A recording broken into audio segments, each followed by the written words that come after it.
คุณรู้ไหมครับว่าคนส่วนใหญ่เนี่ยเข้าใจคำว่า introvert กับ extrovert เนี่ยผิดกันมาตลอดเลยครับ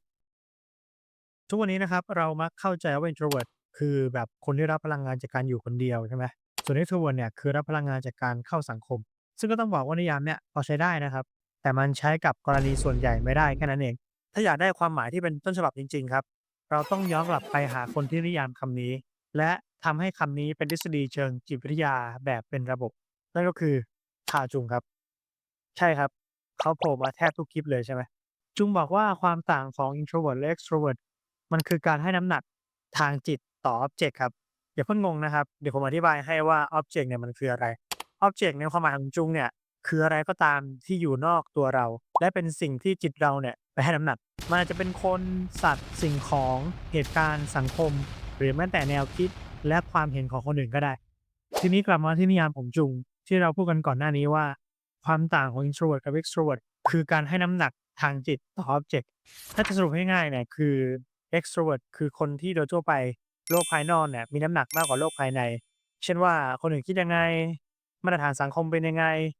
สิ่งเหล่านี้เนี่ยคือข้อมูลหลักในการตัดสินใจหรือว่ามีความแคร์อ็อบเจกต์นั่นเองส่วน introvert คือคนที่โดยทั่วไปเนี่ยโลกภายในจะมีน้ำหนักมากกว่าเขาจะเอาทุกอย่างมาผ่านความคิดความรู้สึกแล้วก็กรอบของตัวเองก่อนเสมอ หรือก็อาจจะแคสเจ๋งน้อยหน่อยนั่นเองแล้วนิยามเนี้ยมันต่างจากเดิมยังไงครับลองดูตัวอย่างนี้นะถ้ามีคนคนหนึ่งนะครับเข้าสังคมเก่งเข้าสังคมบ่อยแต่พอเขากลับมาบ้านเขาเหนื่อยต้องกลับมานั่งเงียบๆดูอะไรคนเดียวหรือว่านั่งอ่านหนังสือคนเดียวถึงจะดีขึ้นเนี่ยถ้าใช้นิยามสมัยใหม่เราอาจเผลอสรุปว่าอ๋องั้นเขาคงจะเป็น introvert แหละมั้งทั้งที่จริงๆแล้วเนี่ยครับถ้าใครอยู่ในวงการนี้มาสักพักจะเห็นว่า extrovert จำนวนไม่น้อยก็เป็นแบบนี้ครับ อันนี้หมายถึงว่าใช้เวลาในการเก็บพลังงานจากการอยู่คนเดียวบ้างเพราะถึงเขาจะเหนื่อยครับแต่เวลาตัดสินใจเขาก็ยังอิงจากโลกภายนอกมากกว่าและบางทีเนี่ยที่เขาหมดพลังงานเนี่ยอาจจะเพราะว่าเขาเจอสังคมที่ไม่เหมาะกับเขาก็ได้เพราะฉะนั้นครับถ้าตามจุง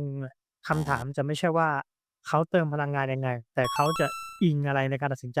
เขาอิงโลกภายนอกหรือว่าเขาอิงที่กรอบความคิดตัวเองโลกภายในของตัวเอง แล้วคุณล่ะครับคิดว่าคุณเป็น introvert หรือ extrovert มาแชร์กันได้อย่างสุภาพใต้คอมเมนต์เลยครับ